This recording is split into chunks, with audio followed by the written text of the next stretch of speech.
Dad. Hi, it's Annie.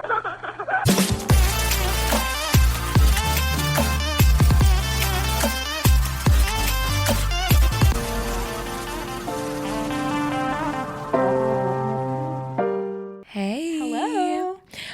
Can I say one thing? Always.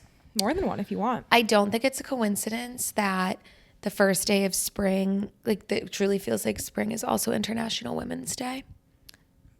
I'm obsessed. I didn't even think about it, but you're so right. I just wanted to, because women wouldn't have it any other way. I wonder if it's always that way. Wait, no, because it's not the first day of spring.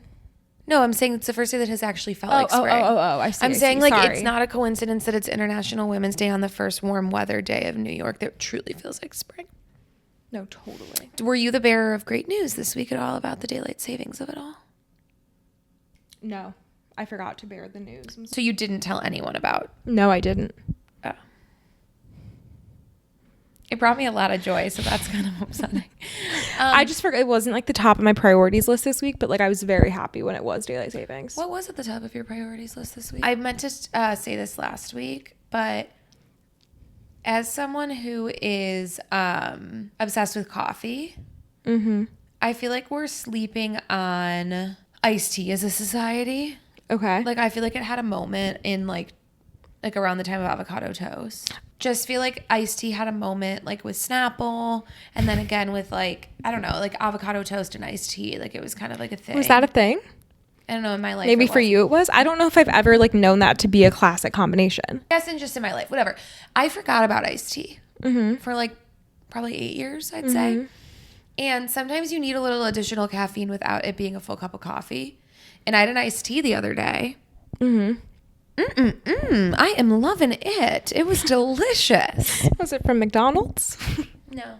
It was from Dunkin'. Okay. And it was good. And they have an unsweetened variety. I'm so happy to know that.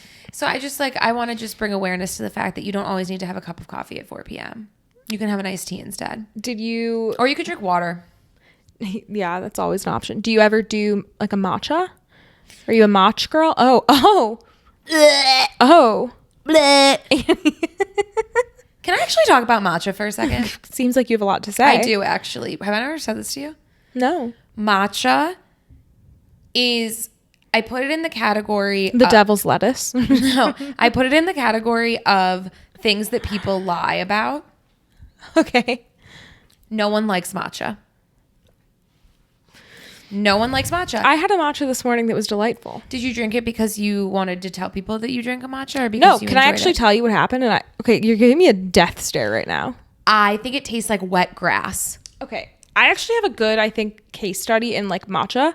Okay. Because I went to Blank Street yesterday. They mismade my coffee. They made it wrong. Okay. They made it in matcha form. And when I arrived, I was sort of horrified to see a bright green liquid in my cup. And I was like, what's going on here? Just kidding. I smiled and I said, hello, how are you today? Oh, you pre-ordered? Yeah, I pre-ordered. And they said, oh, actually, we're remaking your coffee. Whatever. Long story short, they gave me both drinks. And I was like, oh my God, really? And they were like, yeah, go give it to a friend. I was like, this is all mine, baby. So you had both? Well, I had the coffee yesterday and then I put the matcha in my fridge. Oh, God. And I had it this morning. And was it terrible? No, it was good. And I didn't order was it. an iced matcha? And it was watered down? I guess a little, but not really. You know when you wake up and your lawn is really dewy in the morning? That's always happening to my lawn in New York City. Shut up. That's what matcha tastes like to me. It's kind of a lovely, you don't want it it's a dewy spring day.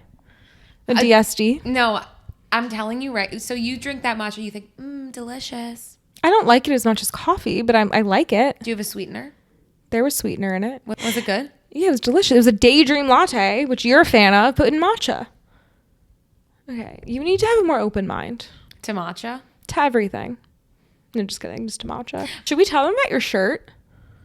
Wait, I'm freaked out by it. I think Actually, we should because someone might know. Someone might know. I think we should talk about it. If this is your shirt, please reach out at 312. You can't give your phone number away on the podcast, Annie. So I That was crazy. So I wore this shirt to work today. And I had actually thought on my way over here after work, like, it's funny that every time Kate sees me lately, I'm wearing something of hers because, like, I keep her clothing in my apartment for far too long. It ends up in my closet and I don't give it back. Anyway,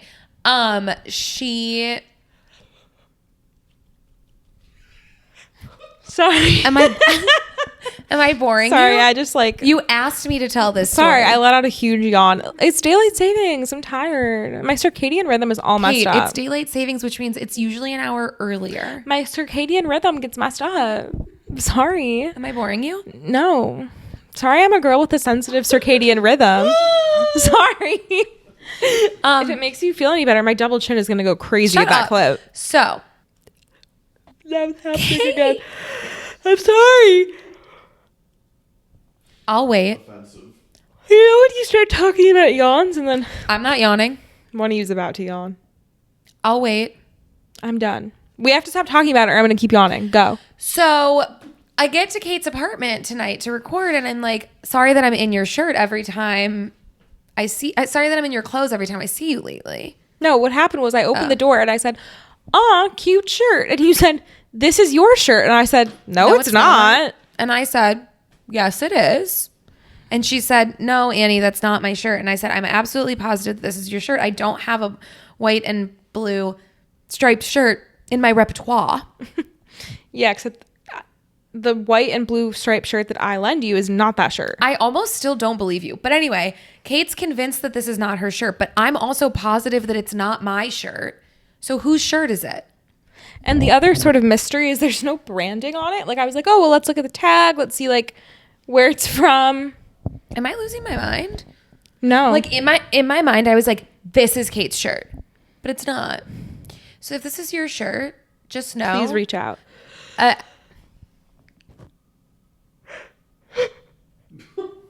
Again?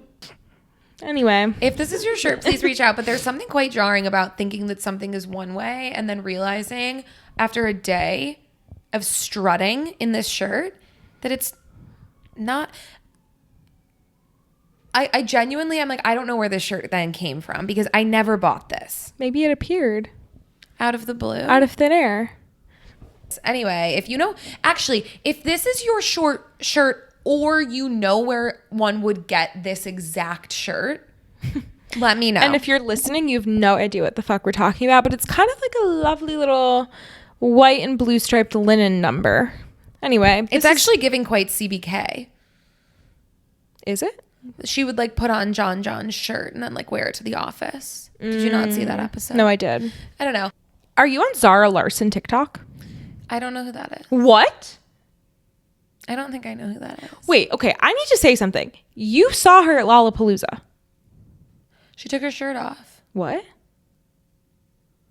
Wait, I don't know what you're talking about. No. I think she took her shirt In off. like 20, she's blonde. Yeah. I think she was nude at Lollapalooza. It doesn't sound Maybe right that's to me. Tove Lo. Yeah, I don't think Zara Larson was nude at Lollapalooza. Were you there? No, but you came home from Lollapalooza just based on her vibes. She was during the day. Yes, She and- was really good. Okay, thank I know you. who Zara Larson is. Thank you. Okay. And you came home from Lollapalooza and you were like, Oh my God, she was great. right, okay, thank you. Yeah. You came home from Lollapalooza and you were like, Zara Larson was amazing. And I was like, okay, like, You like didn't really care. no, I didn't care, to be Yeah, honest. you probably yawned. I probably did yawn. We can't talk about it again or I'll Sorry. start yawning. You know Zara's popping off right now. With what song? Well, a few. Oh, old? One old, two new. Tell me. The old one that's been popping off is Lush Life, the one that's like, I love that song. wait, I'm so- Lush Life giving me a rush. I love her. I thought you didn't know who it was. Never meant to make you blush, but Lush Life giving me a rush. That's one of my favorite songs ever.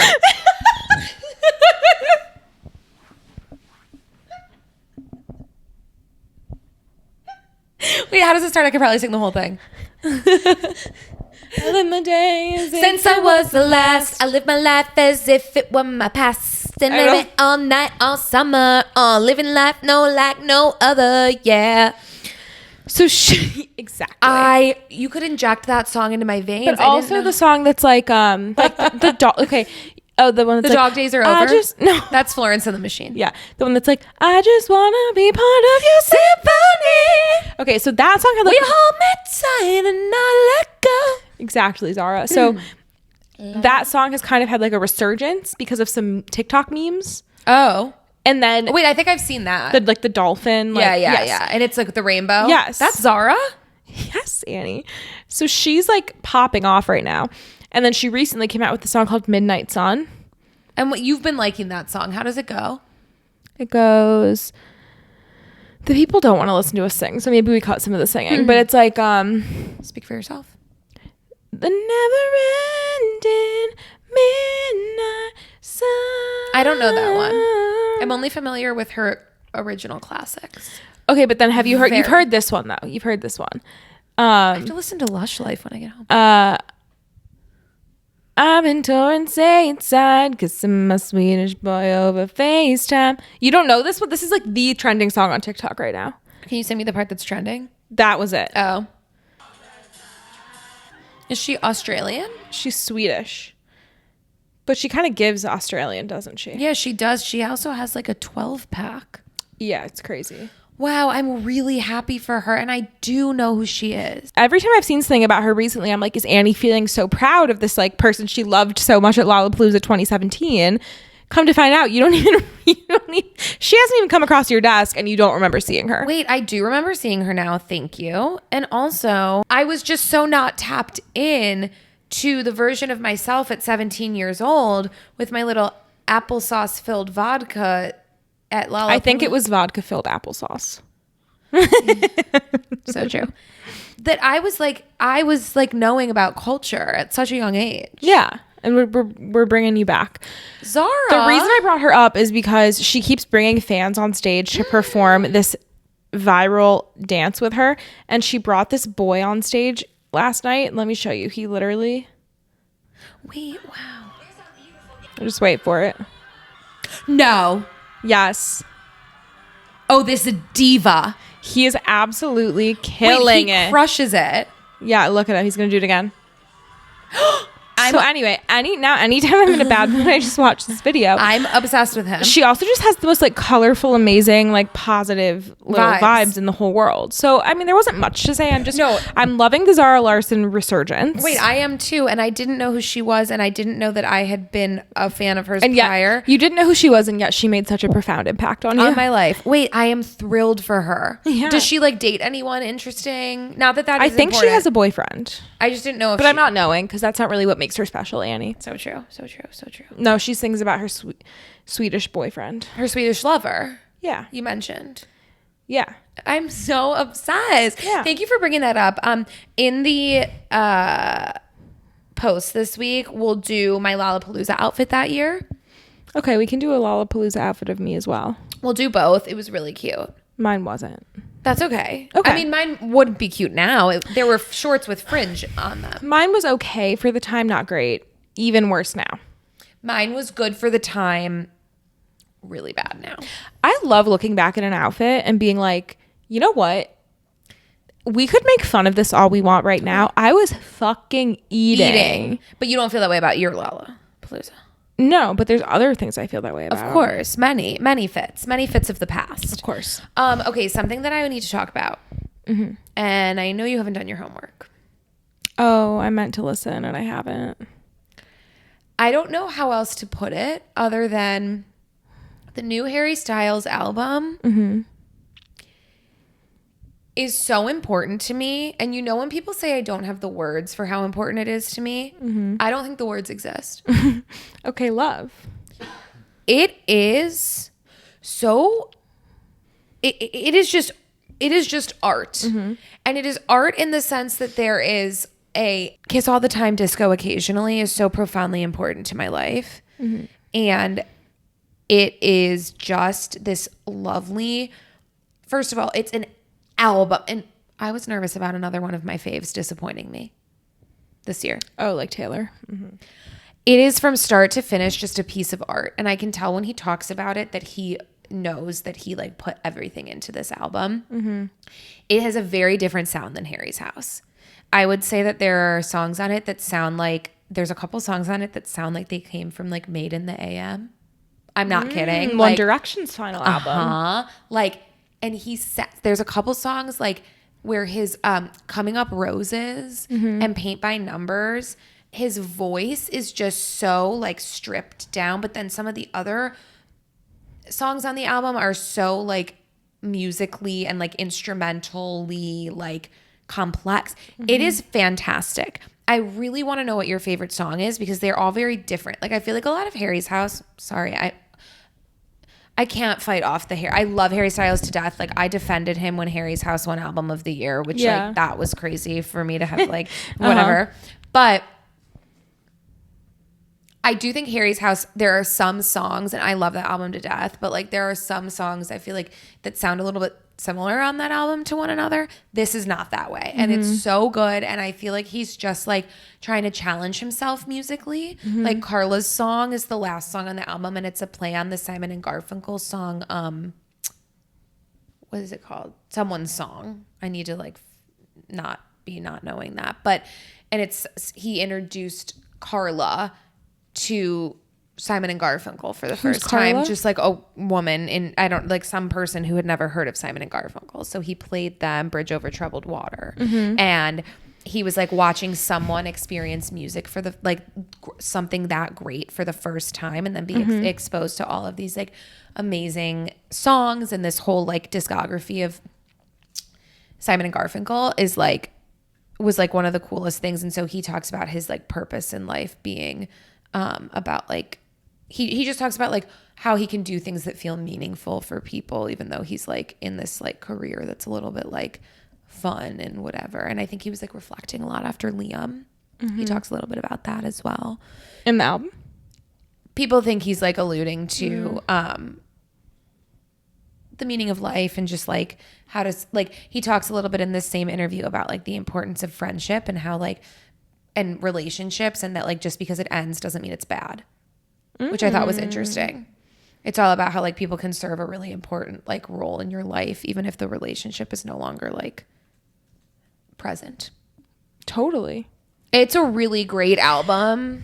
Yeah. You weren't like the biggest Harry's House girl. No, I love Harry. You do? I just think compared to you, I was a little less. Okay. But I loved Harry's House. Okay. It's not my favorite of all of his albums, so I think it's a good album. Are you aware that there's a lot of people who don't like it? Yeah. Okay. And what do you... I have not listened to it. I have a feeling I'm going to like it, though, because I like Aperture. Yeah. I don't know. I think I'm going to like it. But what would you say to the people who don't? What is the criticism? I don't... To be honest, I don't know. Is it just Twitter? I've been not reading too much of it because I want to just like listen to it. But I've just been seeing people say like, like it's kind of just like, meh. I'll be honest with you. When I listen to a new album, I very rarely read, like you were saying, like it takes me like 10 listens fully through. I don't know what people could be criticizing. I'm sure there are things. I find it to be like, I think that we needed an album that we can like dance to in the sunshine. No, absolutely. And it makes me want to. Oh, so it's like dancey and fun. It's so dancey. It's so fun. I've never done a drug in my life. And it makes me want to do drug. I've never done a hard drug in my life. And it makes me want to like dance in a park and like take mushrooms. And I never would do that. I would never say that. I've never said that in my life, but like it is just, that's the power of Harry. It's dancey and it's like there's a lot of like synth in it in the like bunch. It is, and the lyrics are also so fantastic. Like I just think it's a great album. I don't know what the criticism is. I'm open to hearing about it. I honestly didn't want to read like anything about it until I had listened to it like at least like 4 or 5 times all the way through. But it's incredible. I still, Harry's House is no skip for me and I still love it to death, but it's a really great album. Before we record next, I want you to listen to it yeah. and come with your like 2 or 3 favorites.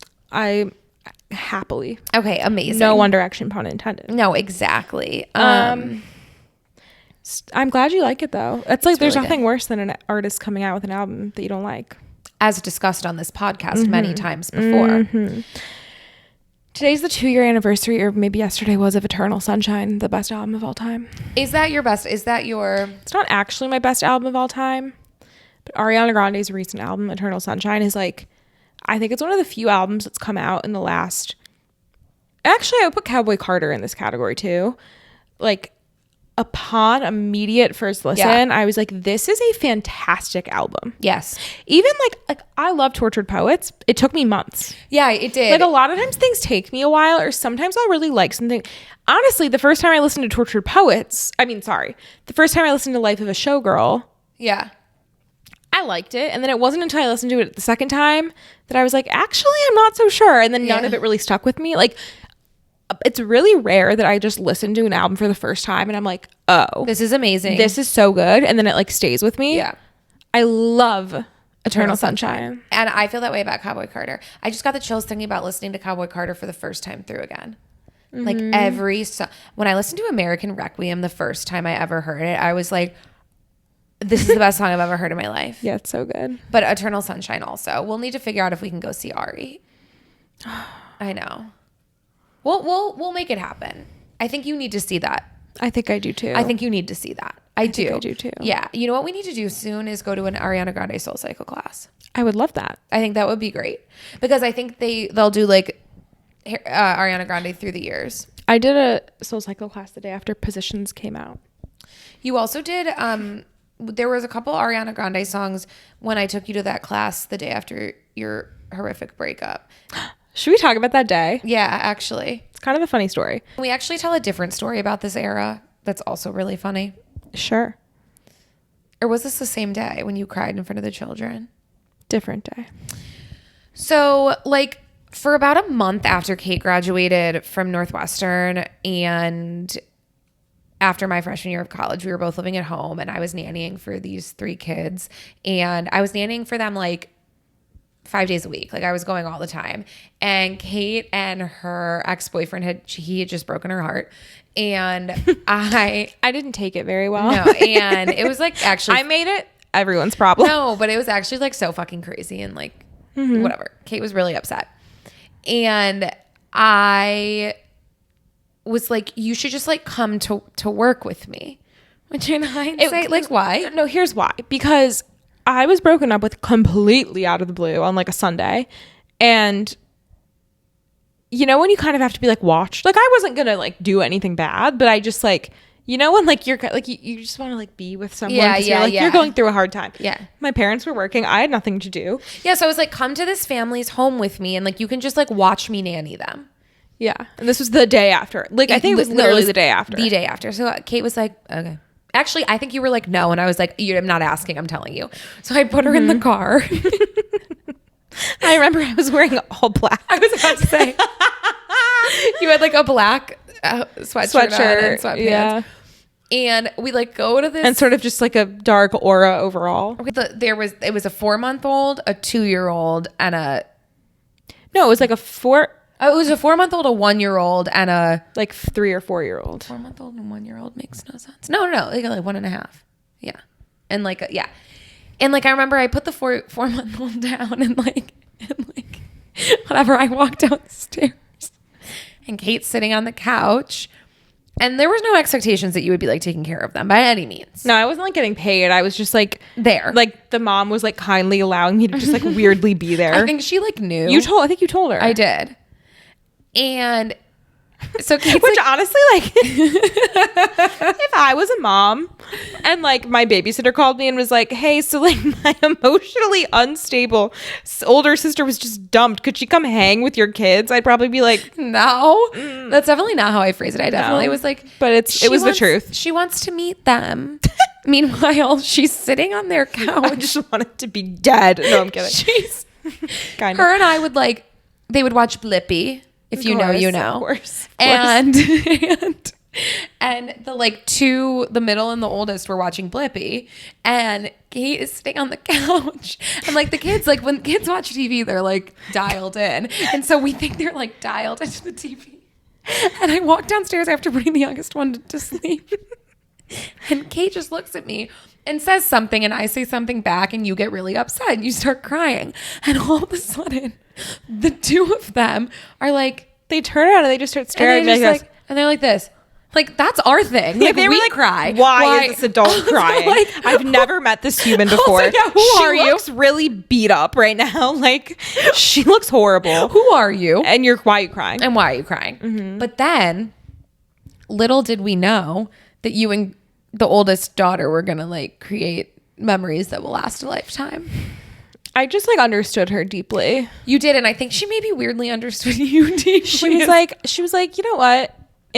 In 15 years, I'm going to be this bitch. I'm going to be this bitch. And I'm going to remember the girl who sat in an all black sweatsuit and cried on my sofa when I was 6 years old. She was younger than that. 4 years old? Yeah. I often think about that time in my life, and I'm like, the amount that mom would just literally, I would literally sit down on the couch, because I was home. It was the summer between college and when I moved to New York. And so I was starting my job in August. I didn't have anything in between. And I went from being like, I'm going to be like living my best life before I moved to like, not. And mom would just sit with me on the couch, and we would literally, I'm not kidding you, for 4 hours we would just talk and psychoanalyze everything. And listen, if the bitch has taught us one thing, it's how to psychoanalyze a situation. But I look back and I'm like, she probably should have just looked at me and been like, shut the fuck up. I don't know. Like, I've never met a kinder, more selfless woman. Gail like invented the rehash. Gail did invent I love a good rehash with Gail. And like the three of us could rehash. Sometimes when we're home, we'll just sit down with her and we'll be like, okay, so what's a topic? And then we like pick a person, place, or thing, and we just rehash. And we just go and go and go. And sometimes one topic leads seamlessly into the next. Sometimes we'll have to kind of circle back and be like, wait, we didn't finish the psycho. How did the camera die? Annie, I don't know. Okay, well, this is a little bit of a shorter episode, I'd say. Mm-hmm. Weren't we in like the middle of talking about something? No, we said. Yes, we were. What were we saying? Oh, the rehash. I think that we were going to be done soon anyway. Love you guys. Bye.